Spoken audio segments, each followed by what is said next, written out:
Welcome to the African History Network show right here on 910 AM, the Superstation, the Future Radio. I'm your host, Brother Michael Imhotep. Today is Sunday, March 13th, 2022, and we are live. Hope everybody's doing well today. It's been a very busy weekend and taught online classes this weekend also. So we have some great sessions. We'll give you some information about that, and I'll tell you about a new online course that we have starting up next Saturday, Great African Women in History, the Mothers of Civilization, where I'll profile over 100 African women all throughout history. So we'll talk about that as well. Well, on today's show, on my Thursday show, we talked about, we're on Monday through Friday here on 910 AM Superstation WFDF. So on Thursday, we talked about Ryan Coogler. And Ryan Coogler, director of Black Panther, back in January of 2022, he went to a branch of Bank of America in Buckhead in Atlanta, and he wanted to withdraw $12,000 from his own bank account. Okay. And the police ended up being called. It was just totally ridiculous what happened. All right. We talked about this here on the show. Well, we talked about it on Roland Martin Unfiltered also. I was on Roland Martin Unfiltered on Friday. I'm a panelist usually each Friday. So we talked about that on Friday. And I'm going to share some excerpts with you as well. Good from what happened on Roland Martin Unfiltered also. Okay.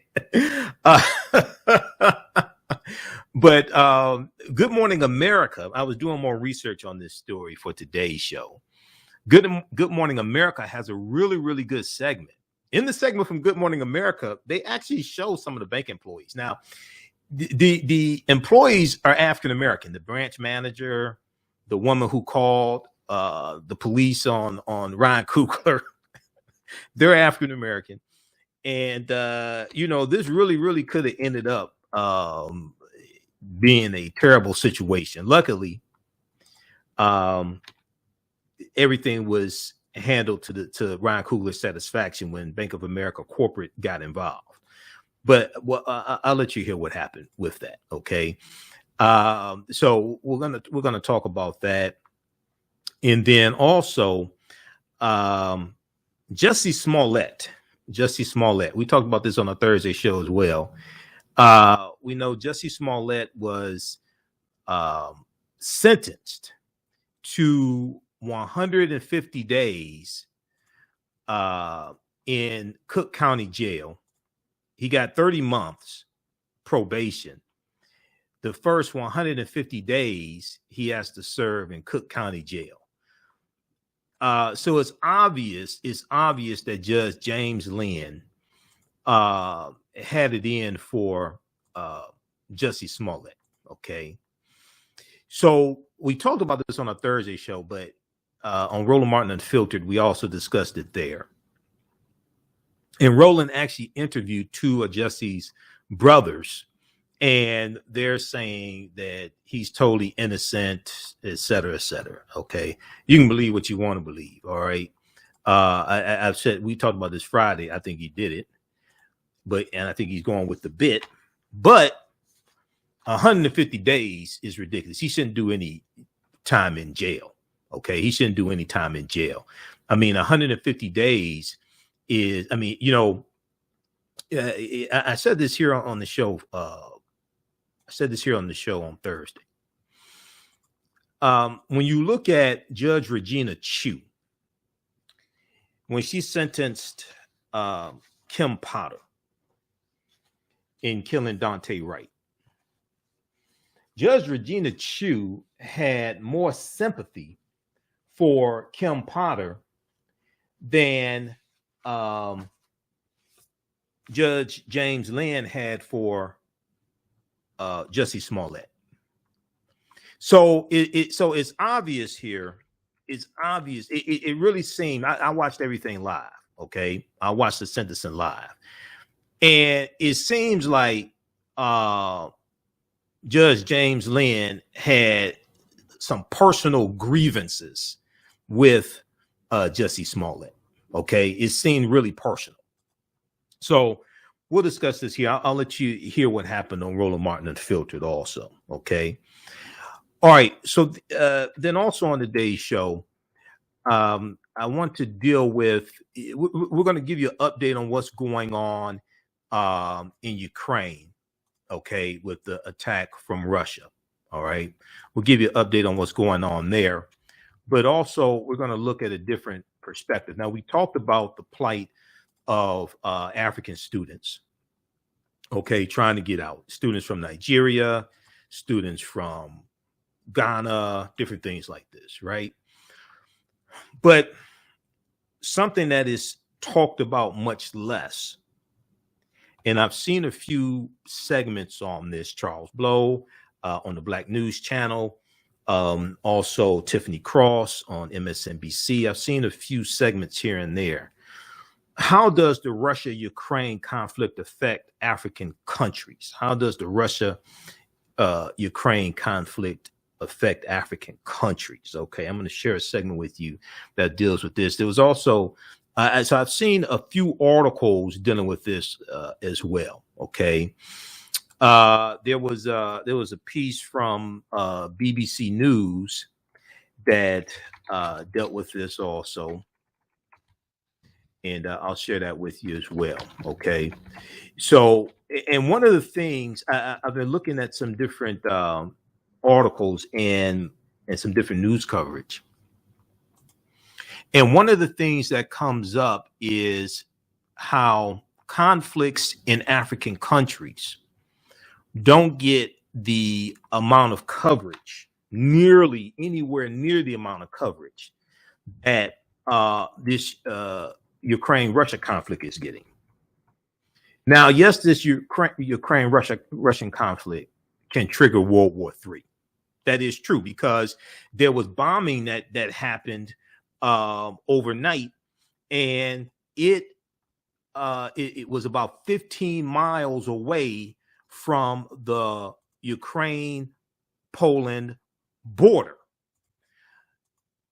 Poland is part of NATO, North American Treaty Organization. Poland is part of NATO. If one of those bombs from Russia, one of those missiles, whatever, if that goes into Poland territory, Poland is going to respond, and all the NATO nations, including the U.S., are duty bound to defend every inch of NATO territory. That could very well launch World War III. So we see that the latest update, one of the latest updates, Russia assault military. Well, that's not what I wanted. They just updated this. An airstrike near Ukraine's border with Poland killed 35 and injured 134 others. And Russia is apparently seeking military aid from China as well. Okay, so we'll talk some about this. But how does this Russia-Ukraine conflict affect African countries? Okay, well, so we'll discuss that. And then March 10th, 2022 was the 12th year anniversary of me hosting the African History Network show. So this is our anniversary week and weekend and all of that. So I started out on the Harambe Radio Network March 10th, 2010. So this past March 10th, this week is our 12th year anniversary of me hosting the African History Network show. And it's actually 6 years. April of this year will be 6 years of me hosting this show on 9:10 a.m. Superstation WFDF. So we're celebrating our 12th year anniversary also. We got some applause. Okay. So we're hosting our 12th year anniversary as well. Okay. Now, the calling number is 313-778-7600, 313-778-7600. If you have a question or comment. On the African History Network show, we focus on educating, empowering, and inspiring people of African descent throughout the diaspora and around the world, because right now it's correct wrong behavior. What you do for yourself, what you do to yourself, and what you allow other people to do to you and get away with is based upon what you think about yourself. What you think about yourself is based upon what you have been taught about yourself. What you've been taught about yourself is based upon everything you've read, heard, and seen about yourself. So when you control the radius of a man or woman's thoughts, you can control the circumference of his or her actions, because the mind can't do or teach what it doesn't know. Now, we deal with a number of different topics here on the African History Network show. We deal with current events in history and politics, education, economic empowerment, entrepreneurship, relationships, love, sex, health issues, and much, much more. Sign up for our email newsletter. Text the word Kemet, Kemet, to 22828 to sign up for our email newsletter. Text the word Kemet, Kemet, to 22828 to sign up for our email newsletter. Also visit our website, AfricanHistoryNetwork.com, AfricanHistoryNetwork.com. You can register for the online classes I teach on Saturdays and Sundays. Also, you can support the African History Network. So we definitely need your support. We're here 6 days a week. $, the AHN show through Cash App. $, the AHN show through Cash App, also through paypal.me /the AHN show, paypal.me /the AHN show. All right. So we've been here 12 years and we keep going. And then also on PayPal as well. And we have the information here on the homepage of our website. You can register for my online classes. On Saturdays is Ancient Kemet, the Moors, and the Maafa, Understanding the Transatlantic Slave Trade, what they didn't teach you in school, 2 p.m. to 4 p.m. Eastern Standard Time. And Sundays, it's from the Civil War to the Civil Rights Movement of Black Power, 1865 to 1968. So the classes are discounted, on sale $60 each, regularly $130. We have a bundle pack. You can register for both classes for $100. We're coming up on a break. You listen to the African History Network show right here on 910 AM Superstation, the Future Radio. I'm Michael Imhotep. We'll be back in a few minutes. The Business Scaling Challenge is a 7-day online event that is taking place the week of March 13th through March 19th, 2022. This challenge will guide a group of business owners through scaling their businesses. Business owner Ronnie Sumler is hosting the Business Scaling Challenge in remembrance and honor of her father, the late civil rights activist Rodney Sumler. He helped a lot of African American owned businesses and local community leaders participate in politics. However, when he passed away, all of his ventures died with him. This inspired his daughter, Ronnie Sumler, to help community business owners preserve their businesses. Her business, Digital Dandelions, offers business Bibles to record business processes and procedures. Their business Bibles are their branded run-of-show business manuals that have everything you need to run your business in one place. Their business scaling kit is the first step in creating a business Bible. It includes everything needed to grow your business in one place. Join the Business Scaling Challenge Facebook group for more information, and good luck in scaling your business. Welcome back to the African History Network show right here on 910 AM Superstation, the Future Radio. I'm your host, Brother Michael Imhotep. It is Sunday, March 13th, 2022, and we are live. Calling numbers 313-778-7600. 313-778-7600 is the call-in number if you have a question or comment. All right. We're going to go to clip number 1 here in just a second. Jalen dealing with Ryan Coogler. This is from Good Morning America. So we talked about this on Thursday's show, and I was on Roland Martin Unfiltered on Friday, and we discussed it as well. We're on early. Our show on Sunday is on earlier than my show during the week. Monday through Friday, I'm on 11 p.m. to midnight Eastern Standard Time. Sundays, we're on 9 p.m. to 11 p.m. So a lot of people get to hear the show on Sunday that don't get a chance to hear it during the week. New York Times has a good article dealing with this with Ryan Coogler, and also Essence Magazine as well. Black Panther director Ryan Coogler mistaken for robber in Atlanta. Corporate office for Bank of America said, we deeply regret that this incident occurred. Bank of America said in a statement, about the episode on January 7th, 2022. It never should have happened, and we have apologized to Mr. Coogler. All right. Let's go to clip number one, Jalen. Here's what happened. Now, what's interesting, this footage that they have from Good Morning America, they actually show the bank employees and African American, right? They're wearing masks, like COVID-19 masks, but they actually show the Bank of America employees. Let's go to this clip. Black Panther Director Ryan Coogler handcuffed by police after being mistaken for a robber at an Atlanta bank. This incident was all caught on camera. ABC Steve Olsen is in Atlanta with more and what the bank is saying. This is a shocking, a bizarre, and really unfortunate incident here. Steve. Good morning to you, TJ. This is the Bank of America branch where this movie director was trying to withdraw cash. Atlanta police this morning would like to underline that they were just responding to a call of a bank robbery and say that there was even a car running and waiting outside these bank doors.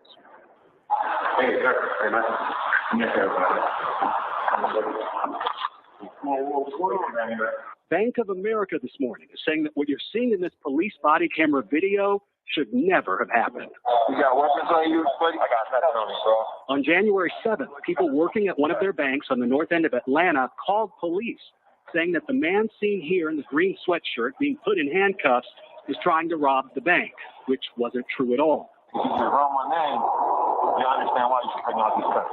What the bank didn't immediately realize is that this is 35-year-old movie director Ryan Coogler, a very successful and wealthy filmmaker who doesn't need to rob banks. What up, right? In fact, the first film he directed was Fruitvale Station, which told the true story of a racially charged police encounter in California where a young black man was killed. I got other plans in my life, and this wasn't part of it. He directed actors Michael B. Jordan and Sylvester Stallone in the boxing movie Creed.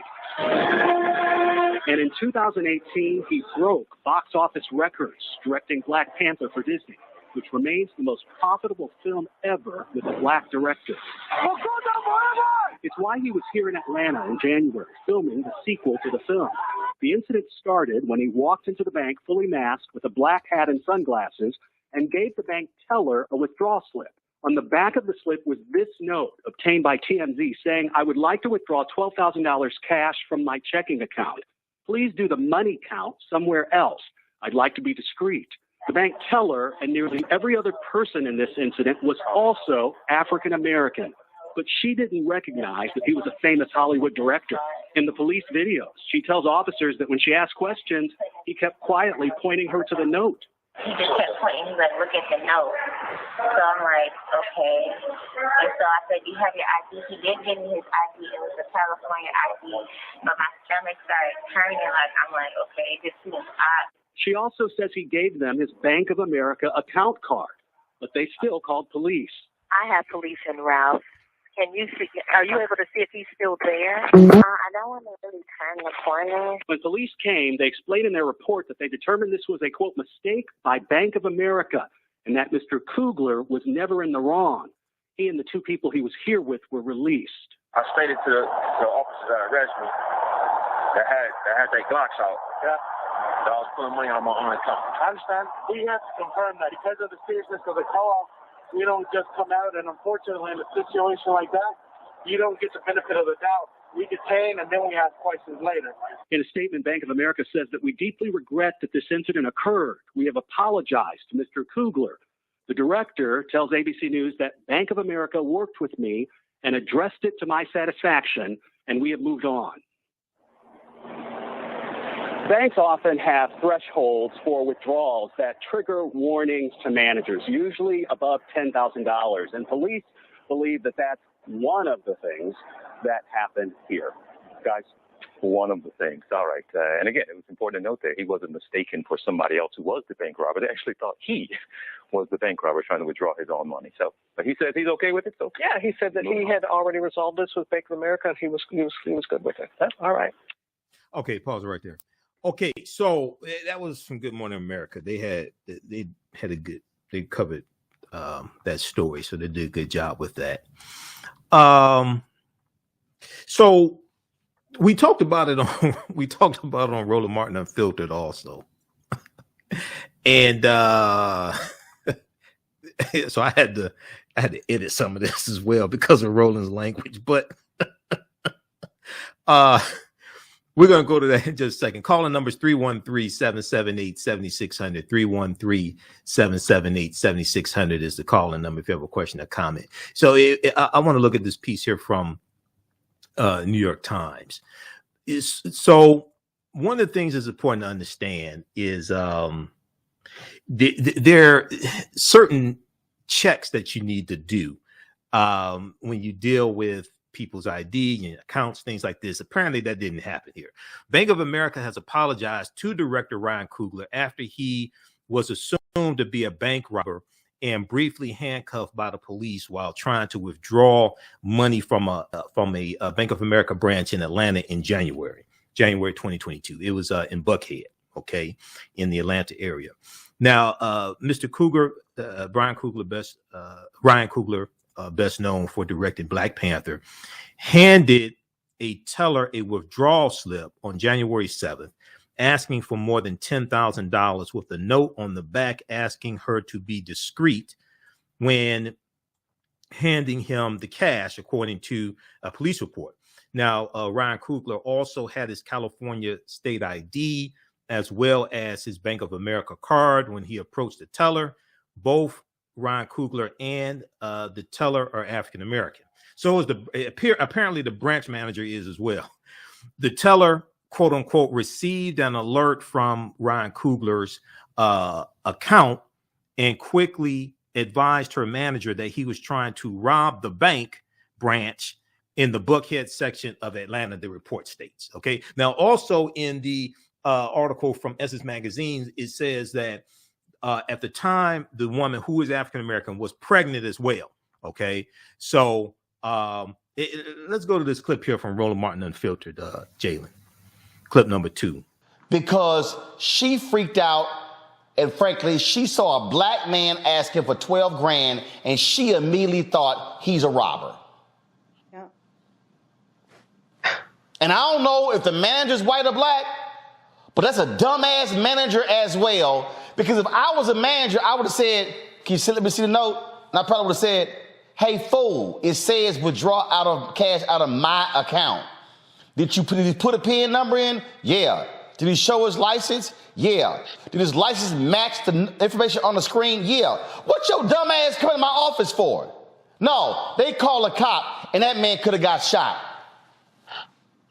She way overreacted. Everybody involved made huge errors that imperiled his life, and I hope he sues Bank of America and gets a significant settlement, because if you bank at Bank of America, you know they have you put in your debit card and a PIN.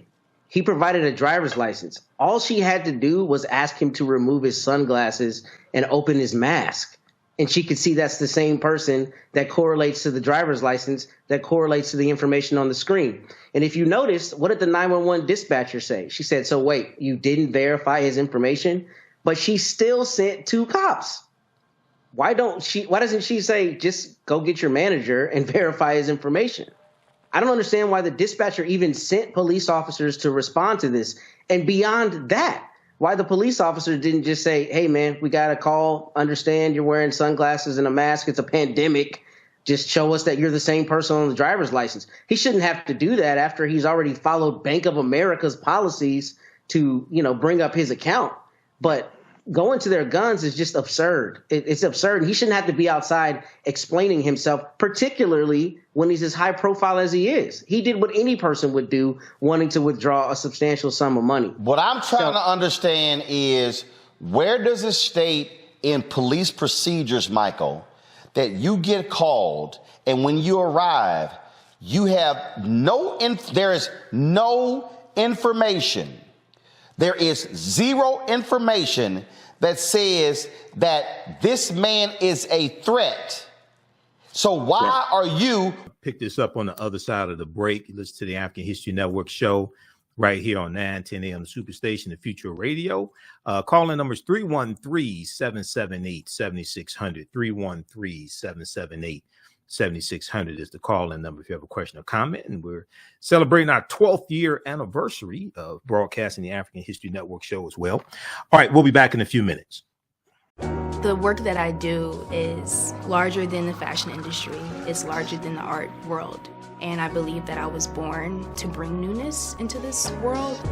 I'm Kaima McIntyre. I'm 24 years old and I'm an artist. I create everything from paintings to jewelry design, metaphysical jewelry to be specific, and fashion design. The only reason why my prom dress went viral is because people needed it. Within a few days of going viral, Notori Naughton reached out to me and she's like, I saw your dress, can you make me a dress? I was equally as shocked to be asked by a celebrity to design their dress at the age of 17. That's just one person, and the list just continues to go on to Janet Jackson, to Tyra Banks. It really hits home. That means that the discussion is happening on the grounds in real time.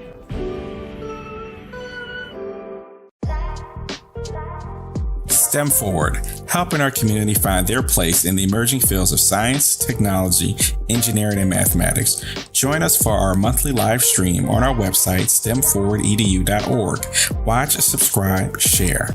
Also join our mailing list to stay up to date with STEM resources and opportunities. STEM Forward, the future is now. Watch, subscribe, share.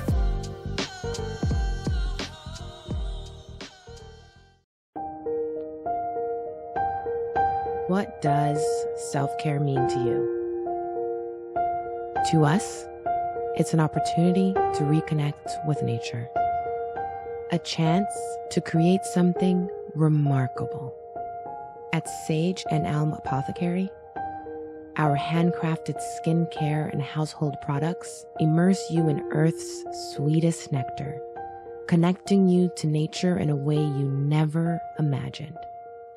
See for yourself and visit us at sageandelmapothecary.com. Welcome back to the African History Network show right here on 910 AM Superstation Future Radio. I'm your host, Brother Michael Imhotep. It is Sunday, March 13th, 2022, and we are live. Okay, so right before the break, we were talking about the story that came out this week about Ryan Coogler. Now, luckily, an officer like Derek Chauvin did not show up to the scene. And everything has been handled to the satisfaction of Ryan Coogler. He put out a statement regarding this. TMC was the one that broke the story. This took place January 7th, 2022. All right. Now, we also talked about it. We also talked about it on Roland Martin Unfiltered. And if you could just back that clip up about 30 seconds or so, Jalen, if you haven't already done that. We talked about this on Roland Martin Unfiltered when I was on Friday, right? So I want to go back to this clip.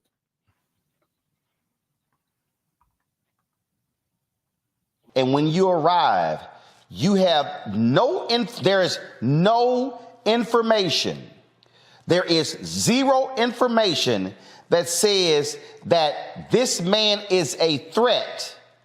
So why when he turns around, is the cop behind him pulling his gun out of his holster? Right. Yeah, I think that's an overreaction there. So I talked about this story last night on the African History Network show, Roland. And, luckily, a police officer like Derek Chauvin didn't show up. Because this really could have gone the wrong direction quickly. So there's a couple things here. Number one, if people look at the article from the New York Times on this, it appears that Ryan Coogler has an alert on his bank account that gives a alert notification that somebody tries to withdraw more than $10,000. And what appears that happened is that when the alert went off, it freaked the teller out. She immediately went to her manager and advised her manager that somebody was trying to rob the bank. But wait. Here's the problem. The alert is meant to make sure that if somebody is withdrawing more than 10 grand, you check. I'm coming to that, Roland. I'm coming to that. But the problem is that she freaked out and she didn't verify his ID with his name on it with the name of the account, and he also gave her his debit card. Fire her ass. Fire her. So it's like, you know, I've never managed a bank before. I managed a retail management a retail management store, and there's a process that you have to go through to verify certain things, and you got to go through that process before you call the police. Fire her. I don't care if she black. Fire her. If you too dumb, you can't read a note, and then you can't check an ID, and you can't figure it out, you should not be. If you that scared, take your ass and go and work somewhere else in the bank, go on in the back office. You should not be dealing with people. But again, but you see the video, the man could have been shot. This could have gone a different way. And what people also don't realize, the cops did not just cuff Ryan, they also cuffed his two boys who were outside waiting on him. And I'm saying all that happened. They were all in the police car, and that's foul. It's foul. It's foul. And I'm sorry. Her ass need to be fired. I'm glad I ain't got no Bank of America bank account, but I can guarantee you this here. I'm gonna find out what the hell that bank is. I'll be damned if I'm gonna get some money out the ATM at that Bank of America. If you got a teller and a manager who's that weak to call the cops in that situation. Okay. 313-778-7600 is the call-in number. So, so yes, she's African American. Most of the people there at the bank branch were African American. So, once again, you have to check. So he had a California license. All right. And you should know, and it's now here's one of the things that people should understand. A lot of movies are being filmed in Atlanta now, and some TV shows also. So you could very well have people from all over the country coming to Atlanta. And the reason why Ryan Coogler was in Atlanta is because he's filming Black Panther 2, Wakanda Forever. When Black Panther when they filmed Black Panther in 2017 and came out in 2018, it pumped about $89 million into the Atlanta economy because a lot of the film Black Panther was filmed in Atlanta, and it was filmed at Tyler Perry's studios. That actually, Black Panther was the first movie filmed at Tyler Perry's new studios. Okay.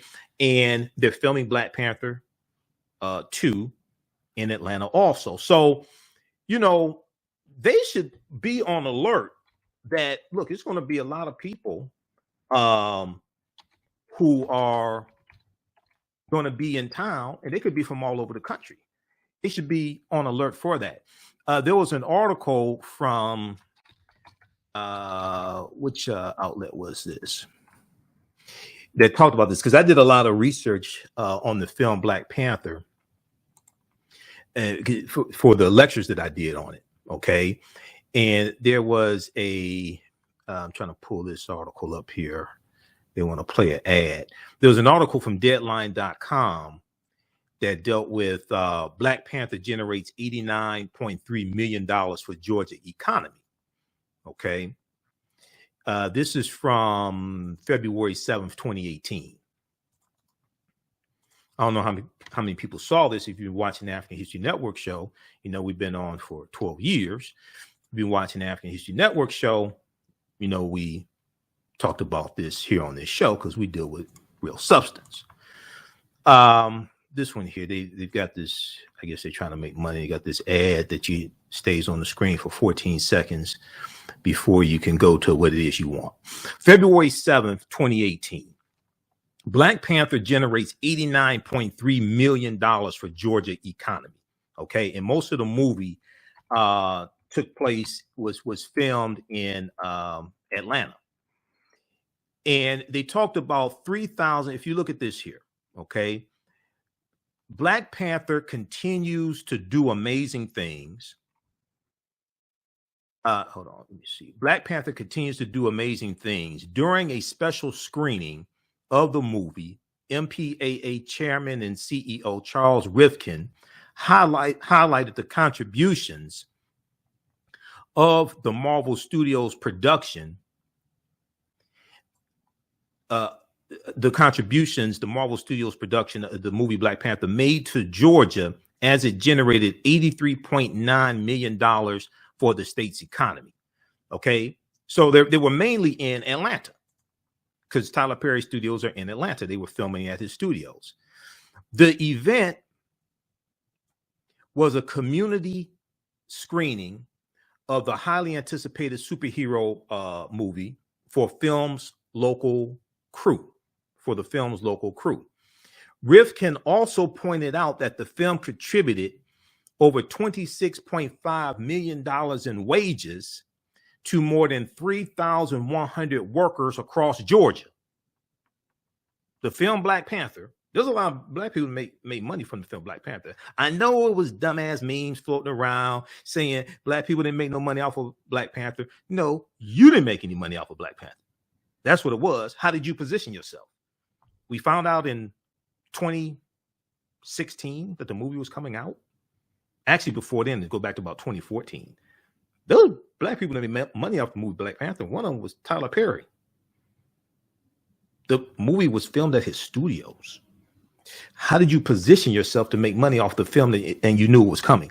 emceed by Georgia Attorney General and former Commissioner of the Georgia Department of Economic Development, Chris Carr, the event also featured a surprise appearance from Nick Fury himself, Samuel L. Jackson. Okay, so read this. So just the fact that it was like 3,100 workers that benefited from this in Georgia, things like this, and they're filming the movie, you know, in January, they should be on alert at Bank of America and say, look, you know, you can have a lot of people coming in from out of state that have Bank of America bank accounts. So somebody needs some more training. You know, that's all that is. Somebody needs some more training. Somebody else that needs more training could be Judge James Lynn. Judge James Lynn, who sentenced Jussie Smollett. So I watched the sentencing, and most legal experts didn't think Jussie Smollett was going to get any jail time. I mean, it's not like he killed somebody. You know, it was dumb. And we talked about this Thursday. I mean, I think he did it. You know, but still, he shouldn't do any jail time over this. I want to go to this clip here. Which one is this? This is clip number. Let's go to clip number 3. Jalen. This is what happened in court on last Thursday. Let's go to this clip. Tonight, more than 3 years after he allegedly staged a hate crime on himself, Jussie Smollett spending the night behind bars. Judge James Lynn sentencing Smallett to 30 months probation, including 150 days in the Cook County jail, over $120,000 restitution to the city of Chicago, and a $25,000 fine. I don't think there is anything funny at all about hoaxing and faking racial hate crimes. Earlier in the hearing, the disgraced actor turned convicted felon declined to speak on his own behalf. In 2019, Smallett claimed 2 masked men hurled racial and homophobic slurs at him, threw chemicals at the Empire Star, and tied a noose around his neck. You're not a victim of a hate crime. You're not a victim of a racial hate crime. You're not a victim of a homophobic hate crime. You're just a charlatan pretending to be a victim of a hate crime. Smallett has repeatedly denied he made it all up after sentencing, still proclaiming he did nothing wrong. I am innocent, and I am not suicidal. The judge telling Smallett he doesn't believe he did it for money, but for attention. I don't think money motivated you at all. But the only thing I can find is that you really craved the attention, and you wanted to get the attention. Smallett was immediately remanded to jail, shouting as he exited the courtroom. I am not suicidal. I am not suicidal, and I am innocent. I could have said that I was guilty a long time ago. Smollett's defense team submitted more than 80 letters defending the actor, including from civil rights leaders. The judge says he considered those letters, but still felt this sentence was necessary.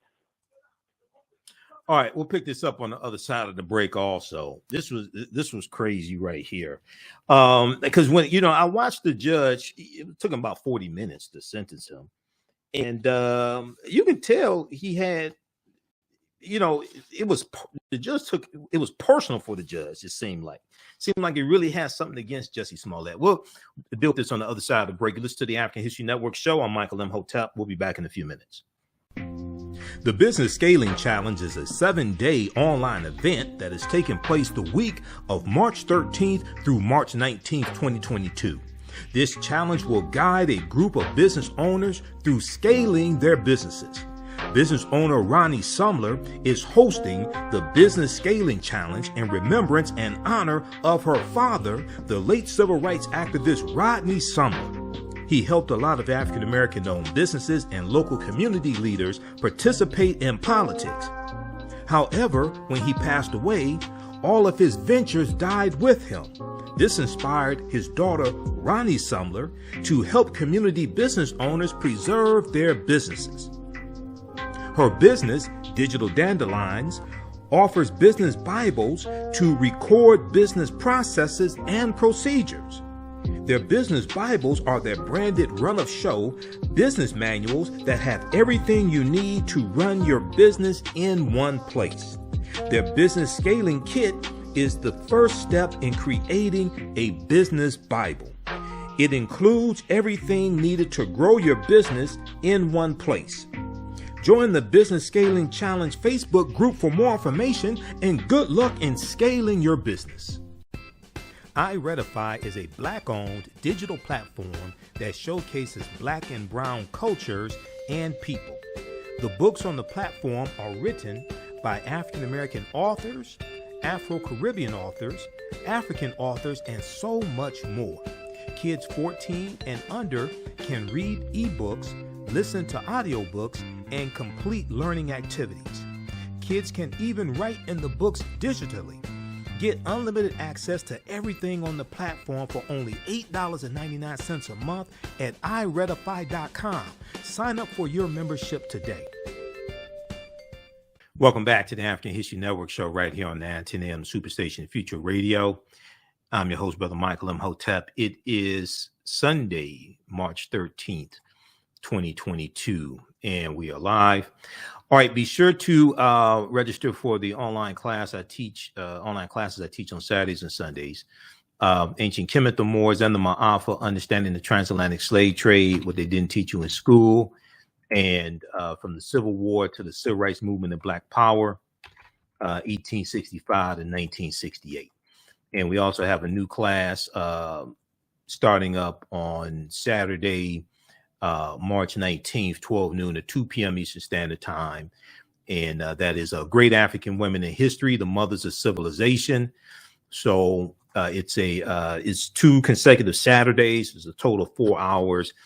We'll deal with over 100 African women, African-American women in our history, from antiquity to ancient deities to those in civil rights, abolitionists, scientists, medicine, politicians, entertainers, the arts, everything. Okay. So we'll have that at AfricanHistoryNetwork.com, AfricanHistoryNetwork.com. I'll post a link here in just a minute. But also on Saturdays, 2 p.m. to 4 p.m. Eastern Standard Time, I teach Ancient Kemet, the Moors, and the Maafa, understanding the transatlantic slave trade, what they didn't teach you in school.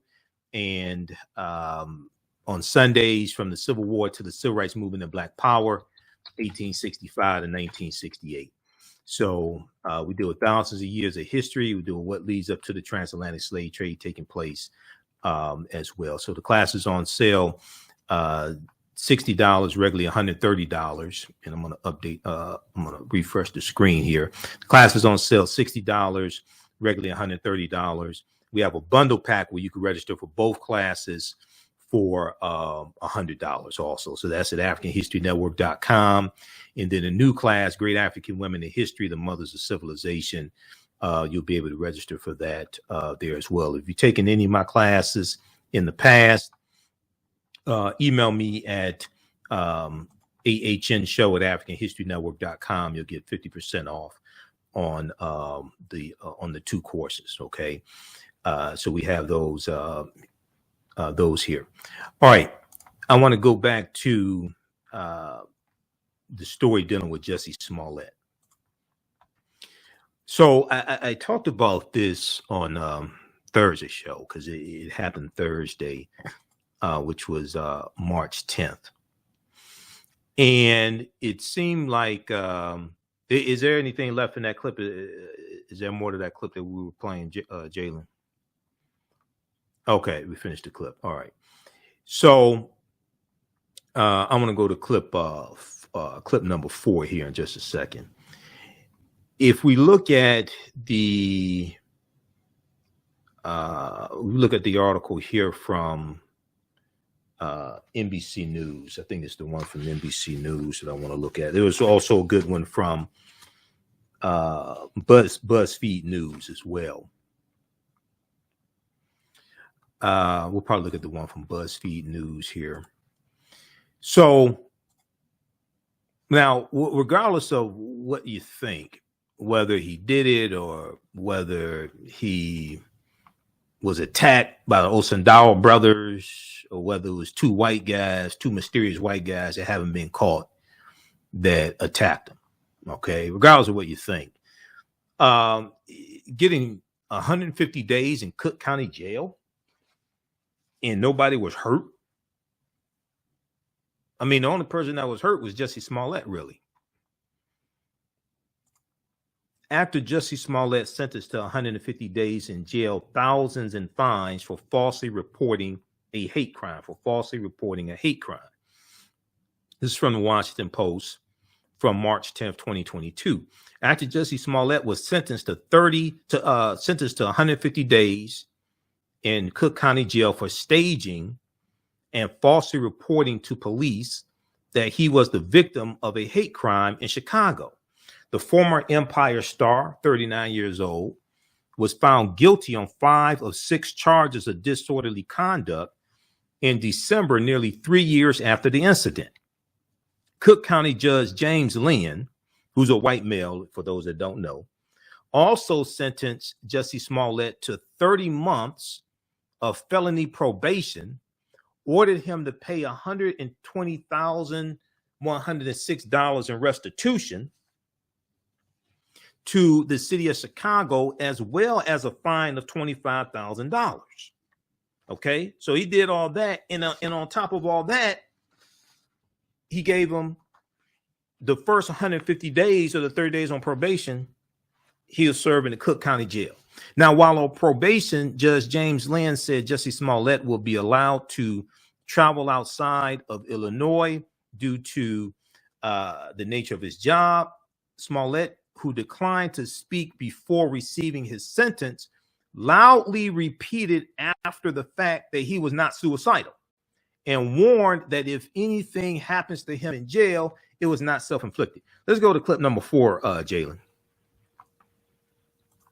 In the last few, right behind us here in a Cook County courtroom, Jussie Smollett was remanded into custody. He has been sentenced to 30 months probation, which will include 150 days, which he will have to spend behind bars here at the Cook County Jail. He was just taken into custody. He was screaming as he was escorted out of the courtroom, "I am not suicidal," and continuing to proclaim his innocence. He will also have to pay over $120,000 in restitution. He faces a $25,000 fine.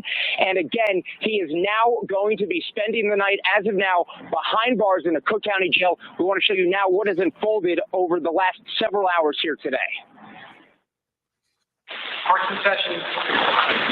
In court today, prosecutors sharing a letter from the city of Chicago and its police department speaking to the damage Smallett has done. A cost that can never be measured. It's the harm caused by reducing the likelihood of actual victims of hate crimes willing to report these crimes. The city also claiming Smollett's hoax cost police more than $130,000 in overtime to chase down a threat that didn't exist. Today's sentencing, the latest chapter of a bizarre, years-long legal saga. In 2019, Smallett claimed two masked men hurled racial and homophobic slurs at him, threw chemicals at the Empire Star, and tied a noose around his neck. There were doubts the incident was legitimate, but he spoke out about the alleged attack. If I had said it was a Muslim or a Mexican or someone black, I feel like the doubters would have supported me a lot. Soon after, Chicago police announced Smallett staged the whole thing with two associates. Why would anyone, especially an African-American man, use a symbol of a noose to make false accusations? His associates, the Osundairo brothers, testified against the actor, saying Smallett paid them to attack him outside his Chicago home. Okay, pause it right there. You listen to the African History Network show right here on 910 AM, the Superstation and Future Radio. I'm your host, Brother Michael Imhotep. We'll continue this on the other side of the break. We also talked about this on Roland Martin Unfiltered when I was on Friday. I'm going to share a segment of that with you as well. 313-778-7600 is the call-in number if you have a question or comment. 313-778-7600 is the call-in number if you have a question or comment. We're also celebrating our 12th year anniversary of me broadcasting the African History Network show. You listen to 910 AM Superstation and Future Radio. I'm Michael Imhotep. We'll be back in a few minutes. I have to get ready for this next segment.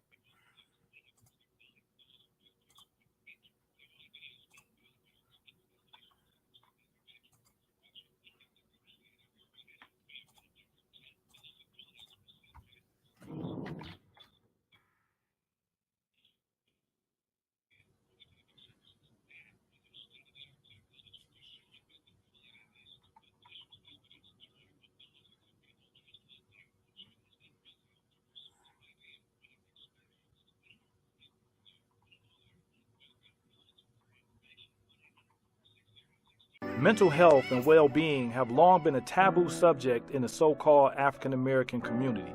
So I enlisted the help of mental health experts, thought leaders, and activists to help kill the ghost of Willie Lynch and heal from post-traumatic slave syndrome.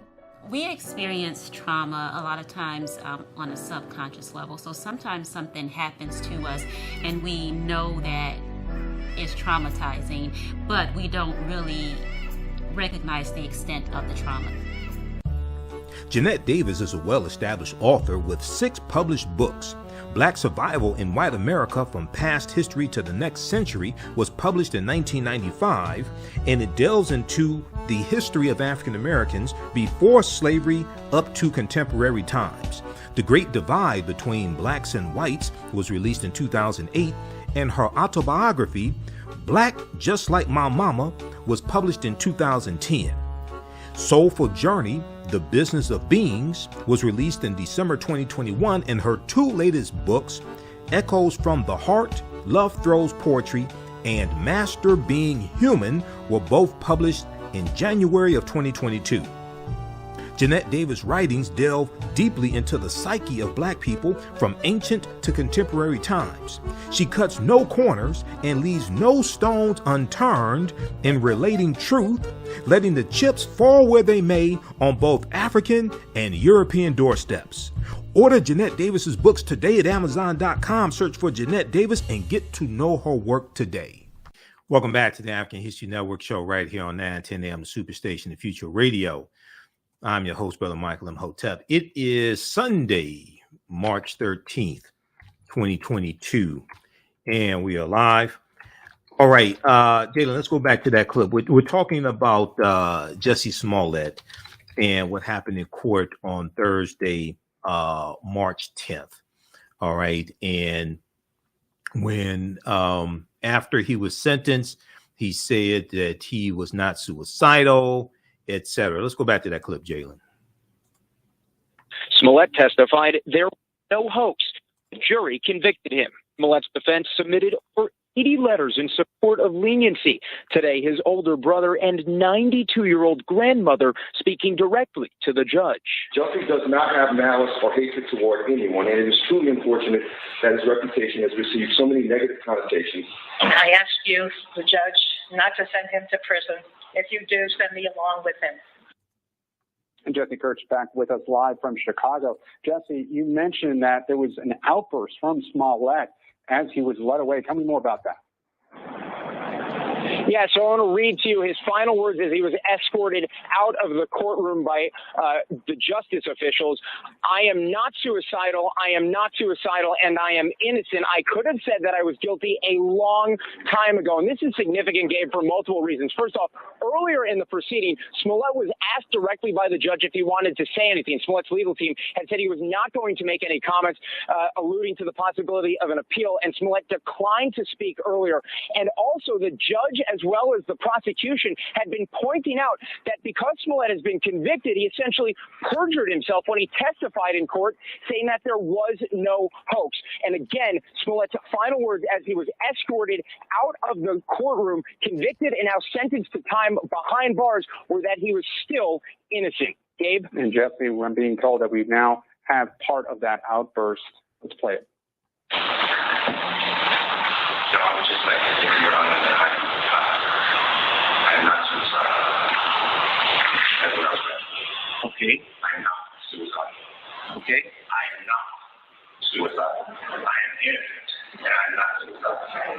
If I did this, then it means that I stuck my fist in the fears of Black Americans in this country for over 400 years, and the fears of the LGBT community. Your Honor, I respect you, and I respect the jury, but I cannot do this. I'll let right there just moments ago, the breaking news. Has there been any reaction from his family at this point?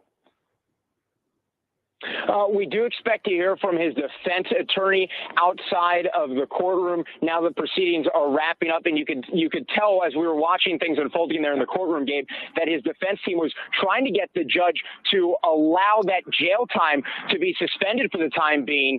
But Smallett was taken out of the courtroom by those involved with the courts here. So we're going to look for more reaction from his family. But we know that his family, his supporters, have been pleading for leniency, pleading for the judge to not sentence him to any time behind bars, but the judge clearly took that into consideration as well as other factors and came up with what he decided was the proper sentence. All right. So that was from NBC News also. So if we're going to clip 5 that I just sent you, Jalen, from Roland Martin Unfiltered. We'll go into that here in just a second.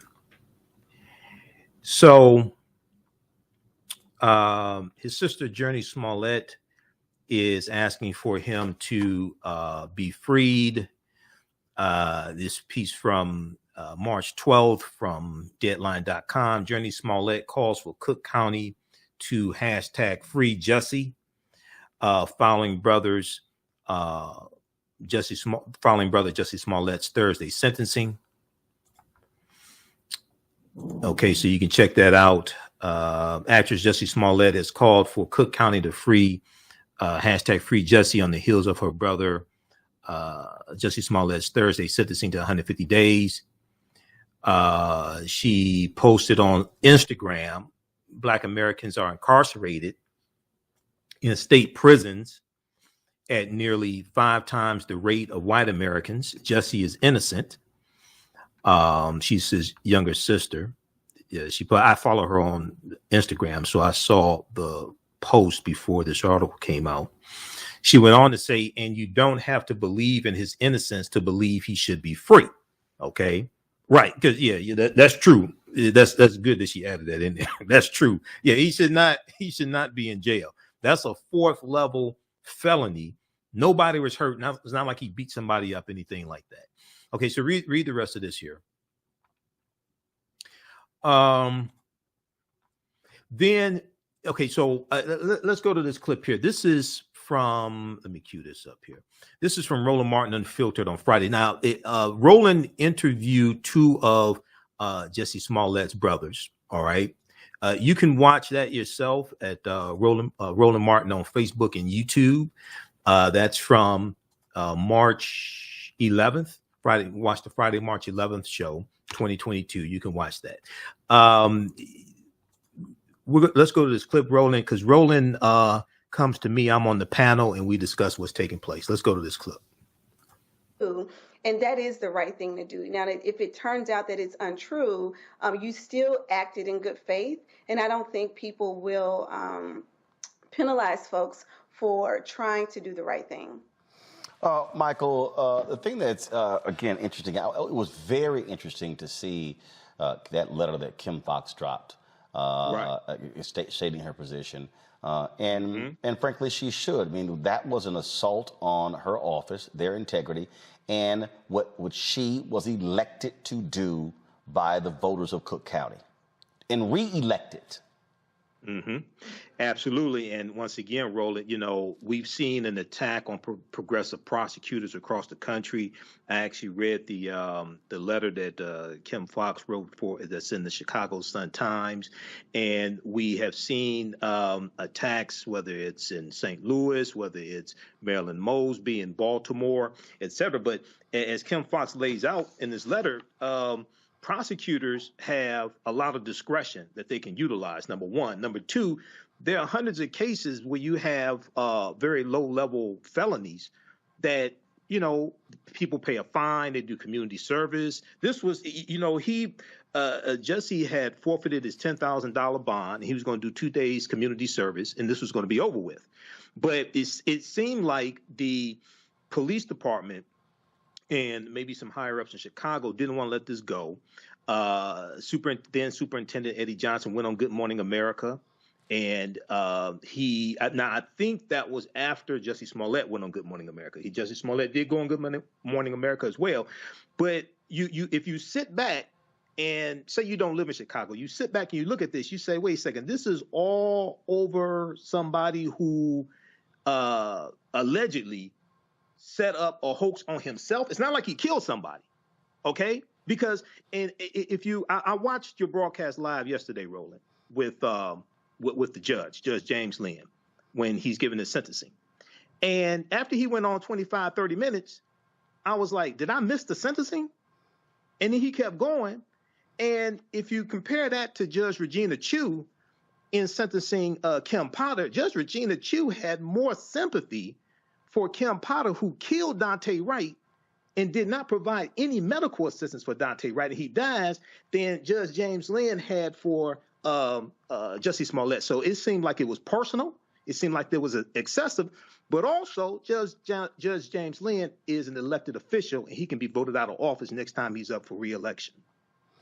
It certainly has been very interesting looking at the reaction here and the responses. So I have, look, we will see what is next. Of course, as you heard from Jussie's brothers, they are they talked to him. He is in jail. He will be in Cook County Jail for the next 5 months. But I'm sure this will not be the last we hear of this case as well. Okay. So that's from Roland Martin Unfiltered on Friday. Now, a couple of updates here, and I know we're coming up on a break. Calling numbers 313-778-7600, 313-778-7600 is the calling number if you have a question or comment. So WGN TV has an update, and this came out March 11th. It was Friday. Jussie Smollett to spend jail sentence in protective custody. Jussie Smollett to spend jail sentence in protective custody. And I'm going to pull this up here. This is from WGN TV there in Chicago. And if we can go to this here, where is that? Okay. Jussie Smollett's time in Cook County Jail will be spent in protective custody, away from the jail's general population, court records show. Okay. And we're going to try to pull this up here on the screen so you can see this. Cook County Judge James Lynn agreed with Smollett's attorney's recommendation that the former Empire Act to be kept away from most of the other 6,000 inmates of the sprawling jail complex in Little Village. It's known for being a rough jail. Okay, it ain't federal prison. It's not federal jail. All right, so let's go to this here. If we can close out these videos.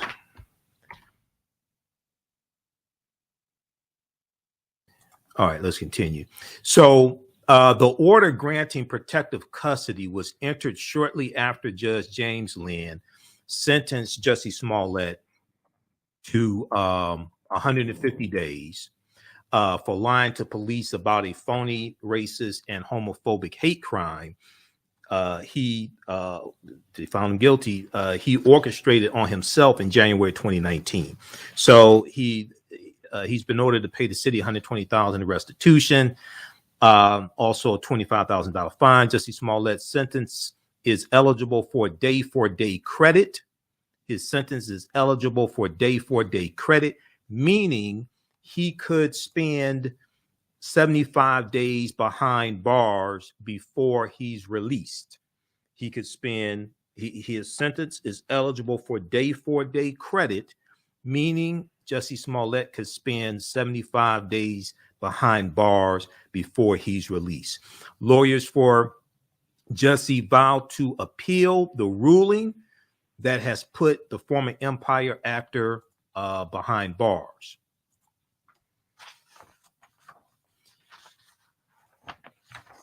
Now, a jury found Smallett, 39, guilty last December on 5 counts of disorderly conduct, a class 4 felony, the lowest in Illinois, okay, the lowest in the state of Illinois, which carried a maximum of 3 years in prison.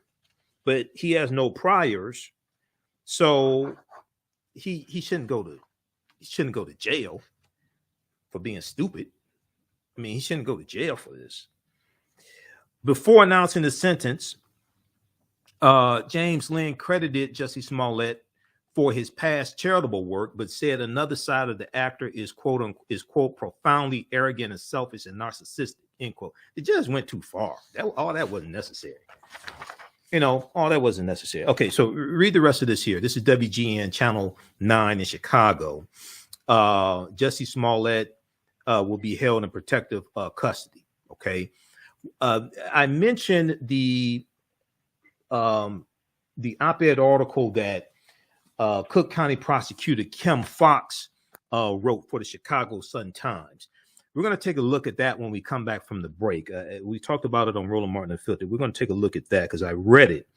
And she talks about the attack on progressive prosecutors, especially African-American progressive prosecutors, especially African-American female progressive prosecutors like she is. 313-778-7600 is the call-in number. If you have a question or comment, we'll go to the phone lines when we come back from the break. Listen to the African History Network show. I'm Michael Imhotep, our anniversary show, 12th year anniversary.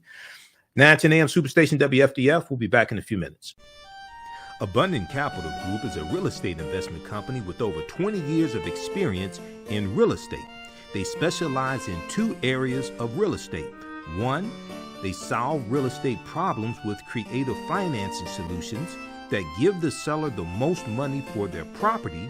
And 2, they show individuals how to get a higher rate of return on their investment capital with real estate note investing. If you are looking to sell or need to sell your property, here is what they provide. Market value offer, even if you have little or no equity. They typically pay all closing costs, which can be thousands of dollars. They close on a date of the seller's choosing, and the seller does not have to be out of the house at the time of closing. They take the property in an as-is condition, and the seller is not required to make any repairs. Give them a call or email them today for a free consultation and see how they can help you with your real estate needs. Call them at 973-475-8488. That's 973-475-8488. Visit their website, abundantcapitalgroup.com. That's abundantcapitalgroup.com. And email them at acg@abundantcapitalgroup.com. Follow them on Instagram and Facebook at Abundant Capital Group. Mental health and well-being have long been a taboo subject in the so-called African American community. So I enlisted the help of mental health experts, thought leaders, and activists to help kill the ghost of Willie Lynch and heal from post-traumatic slave syndrome. We experience trauma a lot of times on a subconscious level. So sometimes something happens to us and we know that it's traumatizing, but we don't really recognize the extent of the trauma. Welcome back to the African History Network show right here on 910 AM, the Superstation, the Future Radio. I'm your host, Brother Michael Imhotep. All right. So right before the break, we were talking about Jussie Smollett's sentencing. 30 months probation first, 150 days. He is doing it at the Cook County Jail. Okay. And this is, I mean, that's just ridiculous. Okay. There's no need for him to go to jail over that. Okay, we're going to go to the phone lines here in just a second. I want to look at the article here from that Kim Foxx wrote. Okay. And this piece from Kim Foxx is for the Chicago Sun-Times. We talked about it on Roland Martin Unfiltered when I was on Friday, and you heard me talk about it in the segment I just shared with you. Kim Foxx and Jussie Smollett case, our justice system failed. Here's why. Our justice system failed. Here's why. Now, remember, when Kim Foxx was handling this case, it was agreed that Jussie Smollett would forfeit his $10,000 bond and do 2 days community service, and this was a done deal. Okay, this is from March 10th, 2022, and I'm just going to highlight a couple of things here. Then we'll go to the phone lines here. On Thursday, the damaging, costly, and disingenuous criminal prosecution of Jussie Smollett came to an end. This is Cook County State's Attorney Kim Foxx writing this. These are her words. As Cook County State's Attorney, it pains me deeply to say that. In this particular case, our justice system failed. Chicagoans deserve to know how and why it can and likely will happen again across the country. Okay, so then she lays out January 2019, Mr. Smallett reported that he had been the victim of a hate crime, blah, blah, blah. Then at the time, Superintendent Eddie Johnson of the police Superintendent Eddie Johnson flew to New York City for a live interview on Good Morning America. Now, Jussie Smollett did an interview on Good Morning America also. I think Jussie Smollett's interview was, Jussie Smollett's interview was before Eddie Johnson's. But anyway, they both did interviews on Good Morning America. He flew to New York City, Eddie Johnson, for a live interview on Good Morning America to discuss the evidence and Jussie Smollett's assumed guilt prior to formal charges being filed. Given the reputational price Jussie Smollett paid, the damage to his reputation, given the reputational price Jussie Smollett paid, the $10,000 bond we held, and the fact that he had never been accused of a violent crime, my office made the decision not to further pursue a criminal conviction. This story should have ended there, as thousands upon thousands of non-prosecuted cases do every day. And at the time, she said, look, these cases like this get pleaded all the time, and no jail time is given. They may do community service, they may be put on probation, something like that. There's no jail time. Cook County State's Attorney Kim Foxx goes on to say, instead, taxpayers have since spent millions of dollars for the criminal prosecution of a hoax. Taxpayers have since spent millions of dollars for the criminal prosecution of a hoax. Last year, 2021, alone, there were over 800 murders in Chicago. My administration has vacated over 177 wrongful convictions. Her administration has vacated over 177 wrongful convictions, 87 of those wrongful convictions in the last 3 years. Rather than working collaboratively to stem the rising crime or free the wrongly convicted, a small group of people hijacked the judicial system to enact what is best described as mob justice. Now, I think on Thursday's show, I described it as a high-tech lynching. That's what it seemed like to me. It seemed like a non-violent high-tech lynching. That's what it seemed like to me. Let's go to the phone lines. Who we have on line one, Jalen? Well, no callers at this time. Oh, okay. Call back, 313-778-7600. 313-778-7600 is the call-in number if you have a question or comment. So Kim Foxx goes on to say, no abuse of discretion standard.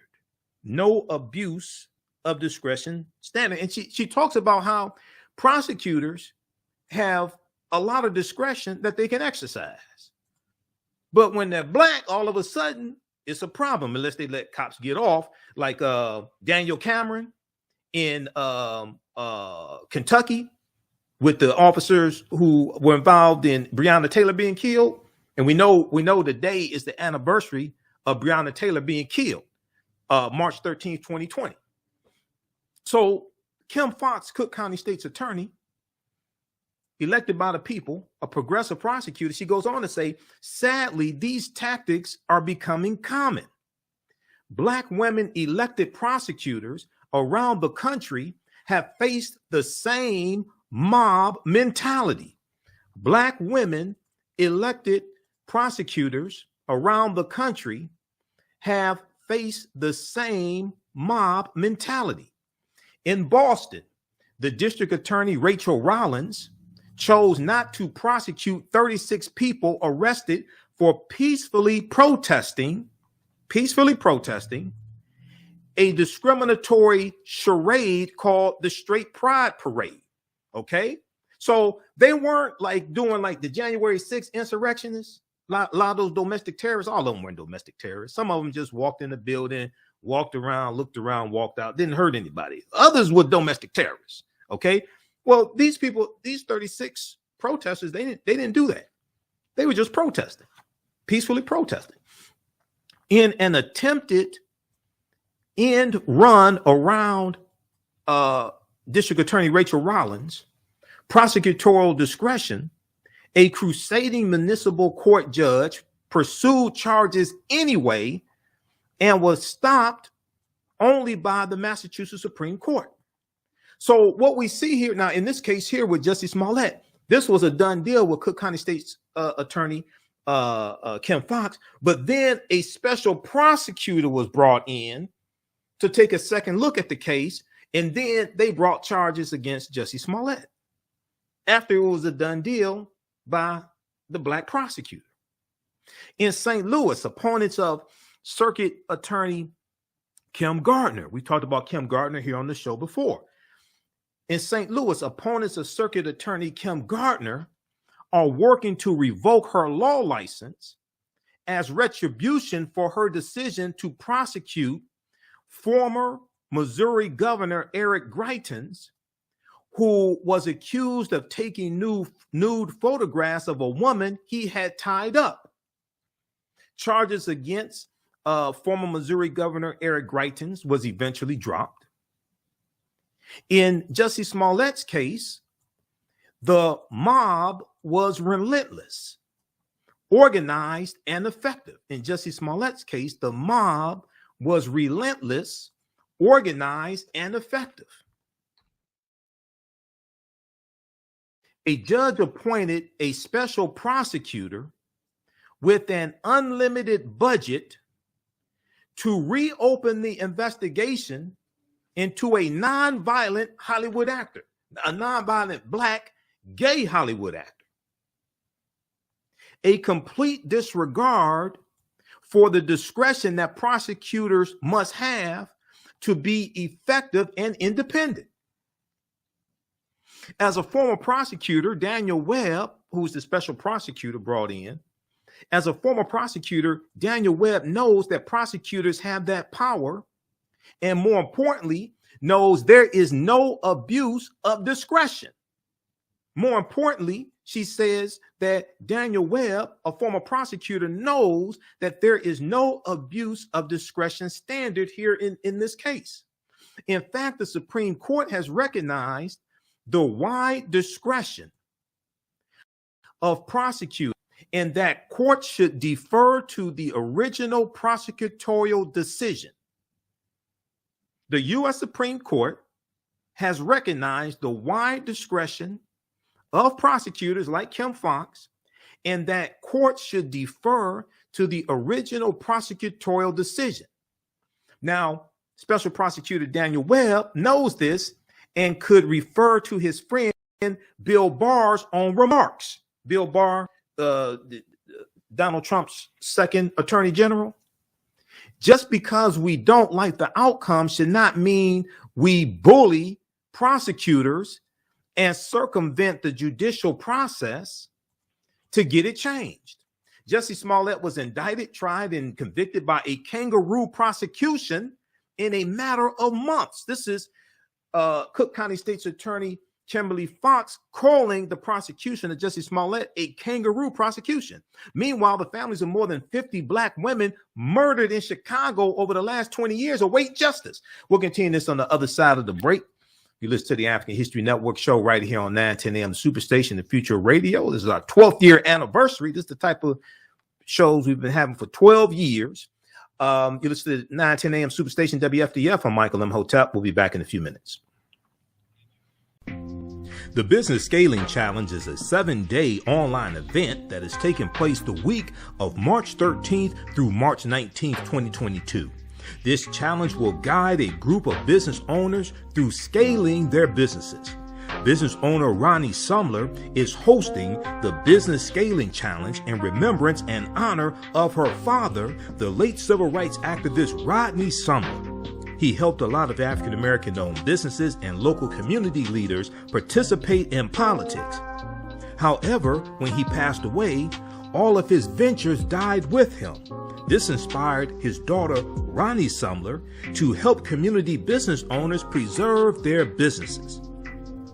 Her business, Digital Dandelions, offers business Bibles to record business processes and procedures. Their business Bibles are their branded run-of-show business manuals that have everything you need to run your business in one place. Their business scaling kit is the first step in creating a business Bible. It includes everything needed to grow your business in one place. Join the Business Scaling Challenge Facebook group for more information, and good luck in scaling your business. Welcome back to the African History Network show right here on 910 AM, the Superstation, the Future Radio. I'm your host, Brother Michael Imhotep. All right, I want to let you know about the new online class that we have coming up Saturday, March 19th, 12 noon to 2 p.m. Eastern Standard Time, and Saturday, March 26th. This is Great African Women in History, the Mothers of Civilization. This is a 4-hour online class. It's $25. We do the sessions live. All the sessions are archived and recorded. We'll deal with over 100 different profiles on great African women all throughout history, and African American women all throughout history, from antiquity to ancient deities like Set and Ma'at and Neat, to African women who were queens, to those who were pioneers in various fields like in medicine, in science, in politics, the arts, in politics, all different aspects, okay, sports, etc. So visit our website, AfricanHistoryNetwork.com, AfricanHistoryNetwork.com. You can register for that. We just posted the link here on the thread of the broadcast. Great African women in history, the mothers of civilization. And this is a much expanded version of a lecture I first started doing in 2017, but we're going to cover some women that I haven't even covered before. So you don't want to miss this. Saturday, March 19th and Saturday, March 26th, 12 noon to 2 p.m. Eastern Standard Time. You can register for it right now. We just posted the link. And we know March is Women's History Month, but we're going to deal with some great African women in history. Okay, let's go back to this article. Now, who did not read this article, who did not know about this article that I shared with you from Cook County State's Attorney Kim Foxx that is published in the Chicago Sun-Times, okay? Who did not know about this? That's why it's important to support this show, okay? Because this is the type of information, all that he said, she said, who slept with who, Pebble stole cookie, what she thought she heard, all that stuff. We don't have time for that. We deal with real substance here, okay? Okay, so Cook County State's Attorney Kimberly Foxx called the prosecution of Jussie Smollett a kangaroo prosecution. She said, meanwhile, the families of more than 50 Black women murdered in Chicago over the last 20 years await justice. The families of more than 50 Black women murdered in Chicago over the last 20 years await justice.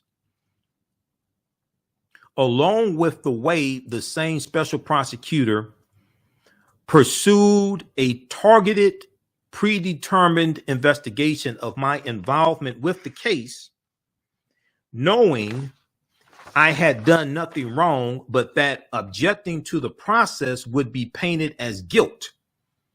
Objecting to the process would be painted as guilt, I cooperated. Predictably, the probe found no criminal wrongdoing and still, unironically, I don't even know if that's a word, but anyway, still unironically accused me of abuses of discretion.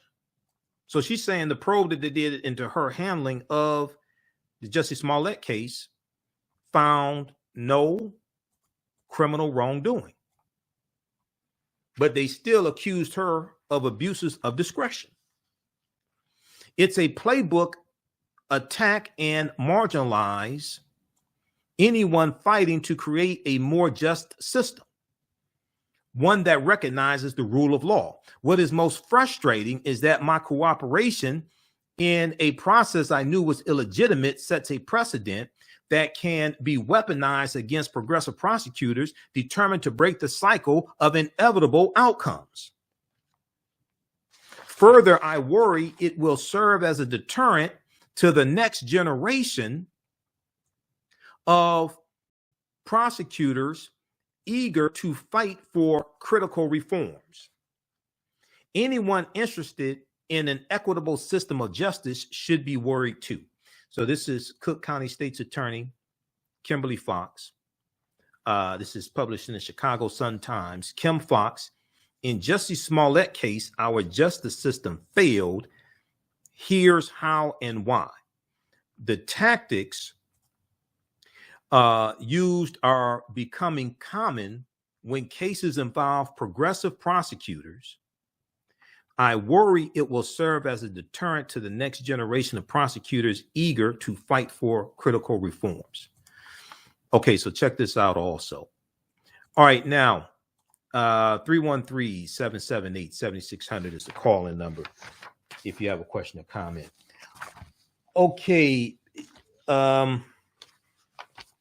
Lastly, here there was a article from meaww.com on Judge James Lynn, because I was trying to find some information on him, and I watched Yodita Walde's show on the Black News Channel. I know Yodita.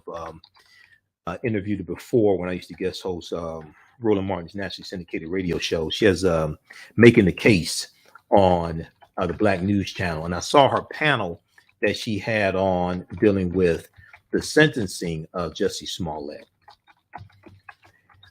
There was this, so I heard some things about Judge James Lynn, and he is elected by the people. So when he's up for re-election, vote him out of office. I came across this piece here. This deals with who is James Lynn. Who is James Lynn? Judge says Jussie Smollett faked attack to make himself famous. Okay, so there's a key part I want to go to. This is from March 11th, 2020. March 11th, 2022. If we go to,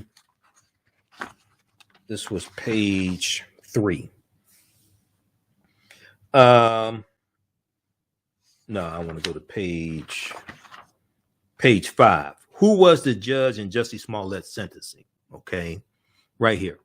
Judge James Lynn was the judge who gave his final ruling in Jussie Smollett's case, in Jussie Smollett's trial. Once reportedly a veteran,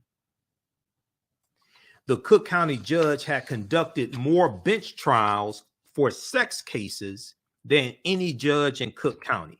He conducted more bench trials for sex cases than any other judge in Cook County. However, in 2011, Judge James Lynn attracted a lot of controversy after reversing a jury's verdict in the sexual assault case of 3 sisters by a man named Joseph Fultz, F-U-L-T-Z, and convincing him of a far less serious crime. And convincing him of a far less serious crime. According to a report by Injustice Watch, Fultz, and that was Joseph Fultz. Joseph Fultz was given only 18 years in jail, a far cry from the mandatory life sentence he faced if the jury's decision had stood. The report noted, quote, for the Cook County State's Attorney Office, the about face marked a final straw following a series of what prosecutors viewed as unfavorable decisions by Judge James Lynn on sex cases, according to internal office emails and interviews with several former prosecutors, end quote.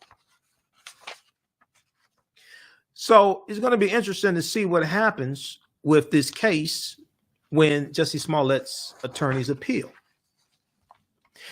The article goes on to say, and as a result, in less than 2 years following his controversial handling of Joseph Fultz's case, Judge James Lynn was bounced from at least 25 sex cases using SOJs about 4 times more than the next closest judge, according to an unprecedented analysis of criminal court data. So there's something strange going on here. It appears allegedly with Judge James Lynn. It's something like really strange. It has been said that Judge James Lynn has not overseen a sex case since November 2013. Also, recently, one of the victims of the 2011 case said of the judge that he didn't really, said of the judge, and let me increase the size of this here. a second here. Okay. It has been said that Judge James Lynn has not overseen a sex case since November 2013. Also, recently, one of the victims of the 2011 case said of the judge that he didn't really think about the emotional damages that Joseph Foxx left on me or my sisters, or the full nature of how sick he was, end quote. She went on to say, quote, and it's not because of the case, it's because most of the time people don't care about people that look like me or that have my kind of background. That's why so many people take the law into their own hands, end quote. So read the rest of this here. This is at Emmy. This is name of this article here. Who is James Lynn? Judge says Jussie Smollett faked attack to make himself famous. This is at meaww.com. Listen to the African History Network show. I'm Michael Imhotep. When we come back, we'll talk about the impact of the Ukraine-Russia conflict on African countries. We'll be back in a few minutes. What does self-care mean to you? To us, it's an opportunity to reconnect with nature. A chance to create something remarkable. At Sage and Elm Apothecary, our handcrafted skincare and household products immerse you in Earth's sweetest nectar, connecting you to nature in a way you never imagined. See for yourself and visit us at sageandelmapothecary.com. Welcome back to the African History Network show right here on 910 AM Superstation, the Future Radio.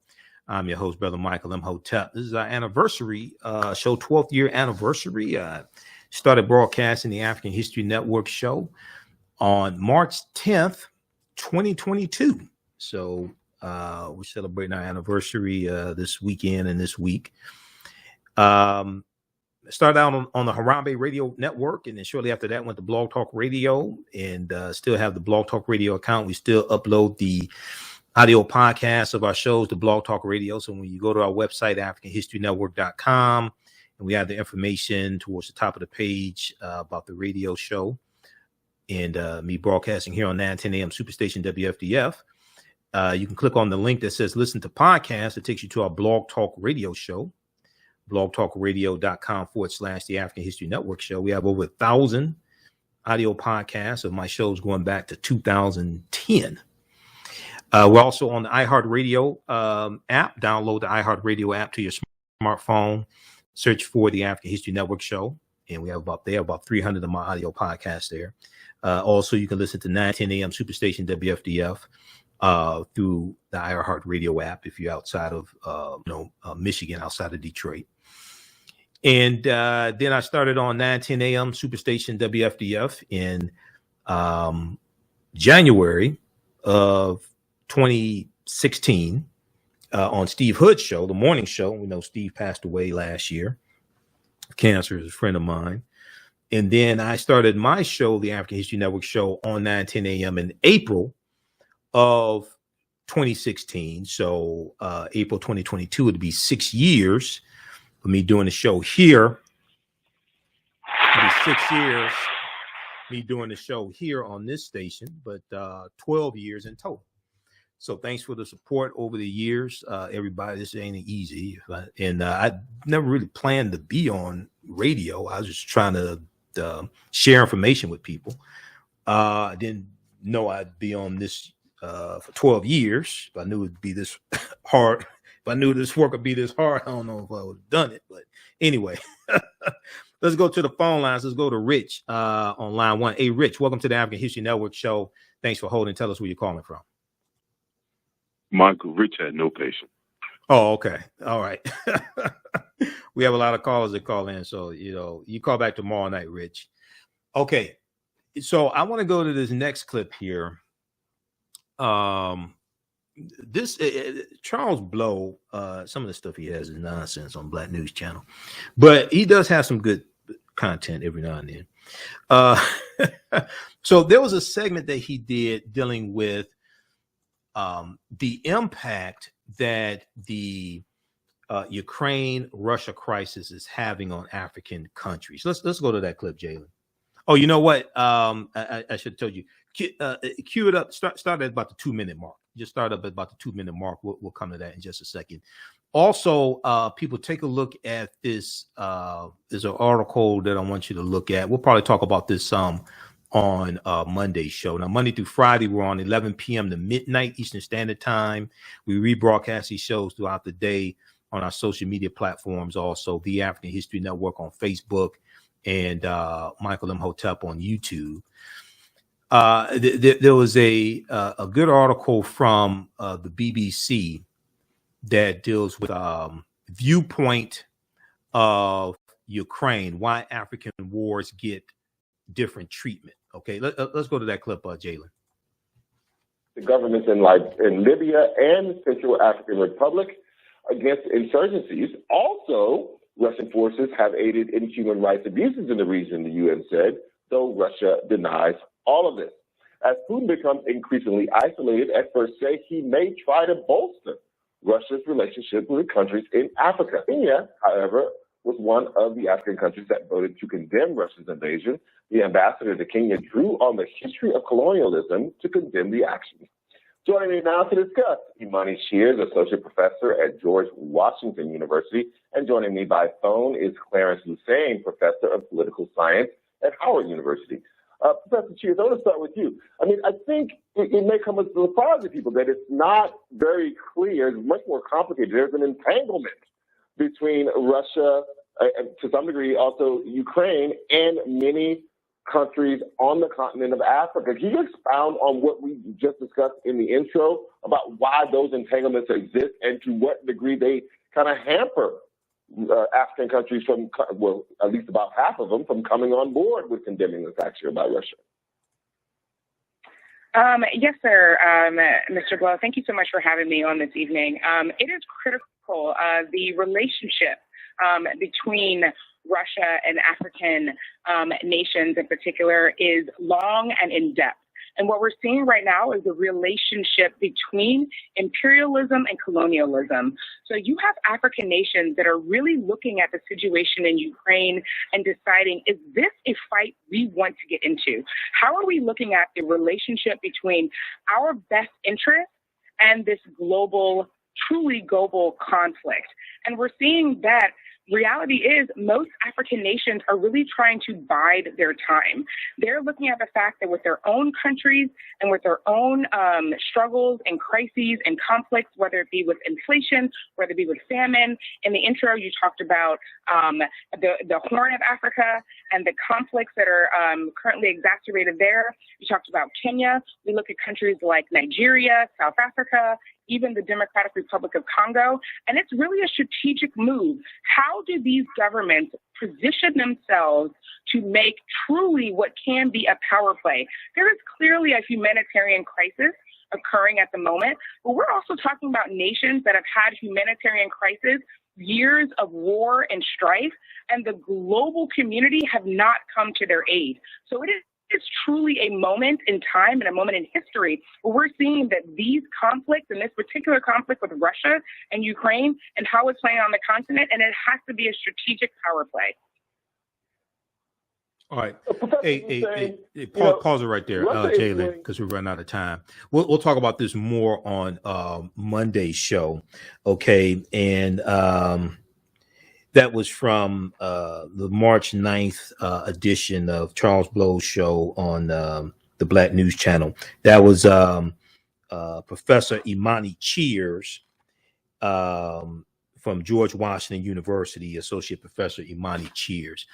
Okay, and check out this article also from the BBC, bbc.com, that deals with this. We'll talk about this some more Monday and throughout the week. And in the article, it deals with how millions forced to flee in Ethiopia the last 16 months have been held in the north of the country as a result of a conflict in Tigray.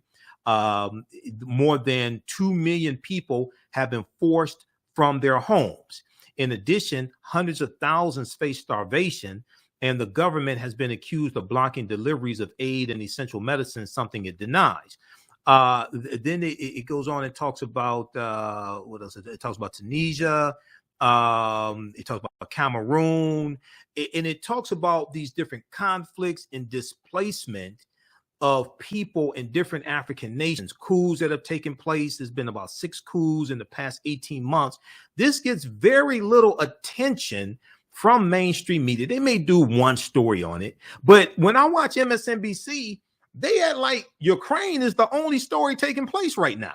They have around the clock coverage on Ukraine. Yes, it can lead to World War III. Yes, it's important. But when we have conflicts in African nations, we see a very different approach from quote unquote mainstream media, which is why African-American owned and African-American targeted media is so important. All right. Be sure to visit our website, AfricanHistoryNetwork.com, AfricanHistoryNetwork.com. Also, you can support the African History Network. $, TheAHNShow through Cash App, $, TheAHNShow through Cash App, and through PayPal, PayPal.me/TheAHNShow. You can register for my online classes. And a new one, Great African Women in History, the Mothers of Civilization. You can register at AfricanHistoryNetwork.com. Right now, it's correct wrong behavior. It's not over till we win. Wakanda forever. And we'll talk to you tomorrow. Peace. Okay, look, you can register for the classes. So we have 3 courses now that you can register for. Ancient Kemet, the Moors, and the Maafa, understanding the transatlantic slave trade, what they didn't teach you in school. From the Civil War to the Civil Rights Movement of Black Power, 1865 to 1968. And the new one, Great African Women in History, the Mothers of Civilization. And Great African Women in History, the Mothers of Civilization is only $25. Okay. So as soon as you register, there's bonus content that you can watch. And that starts Saturday, Saturday, March 19th. And that's going to be 2 consecutive Saturdays. Okay. And we do the sessions live. All the sessions are archived and recorded. You can go back and watch them anytime. So even a year from now, you can go back and watch the entire course. Okay. For any of these classes you register for. A year from now, you can go back and watch the entire course. All right. So I'm going to post the information. This is the link here for Great African Women in History, the Mothers of Civilization. We have some bonus content there. As soon as you register, you can start watching the bonus content. All right. We have to get out of here. Right now, it's correct wrong behavior. It's not over till we win. Wakanda forever. And we'll talk to you tomorrow. Peace. The Business Scaling Challenge is a 7-day online event that is taking place the week of March 13th through March 19th, 2022. This challenge will guide a group of business owners through scaling their businesses. Business owner Ronnie Sumler is hosting the Business Scaling Challenge in remembrance and honor of her father, the late civil rights activist Rodney Sumler. He helped a lot of African-American owned businesses and local community leaders participate in politics. However, when he passed away, all of his ventures died with him. This inspired his daughter, Ronnie Sumler, to help community business owners preserve their businesses. Her business, Digital Dandelions, offers business Bibles to record business processes and procedures. Their business Bibles are their branded run-of-show business manuals that have everything you need to run your business in one place. Their business scaling kit is the first step in creating a business Bible. It includes everything needed to grow your business in one place. Join the Business Scaling Challenge Facebook group for more information, and good luck in scaling your business. The work that I do is larger than the fashion industry. It's larger than the art world. And I believe that I was born to bring newness into this world. I'm Kaima McIntyre. I'm 24 years old and I'm an artist. I create everything from paintings to jewelry design, metaphysical jewelry to be specific, and fashion design.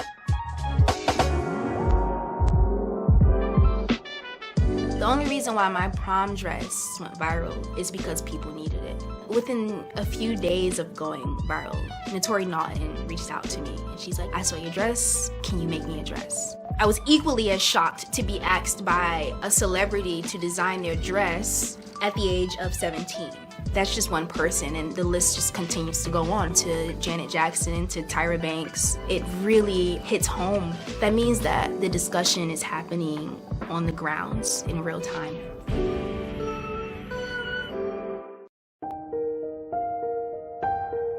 What does self-care mean to you? To us, it's an opportunity to reconnect with nature. A chance to create something remarkable. At Sage and Elm Apothecary, our handcrafted skincare and household products immerse you in Earth's sweetest nectar, connecting you to nature in a way you never imagined. See for yourself and visit us at sageandelmapothecary.com. STEM Forward, helping our community find their place in the emerging fields of science, technology, engineering, and mathematics. Join us for our monthly live stream on our website, stemforwardedu.org. Watch, subscribe, share. Also join our mailing list to stay up to date with STEM resources and opportunities. STEM Forward, the future is now. Watch, subscribe, share.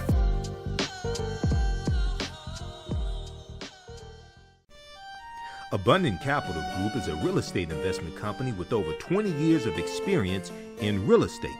They specialize in two areas of real estate. One, they solve real estate problems with creative financing solutions that give the seller the most money for their property.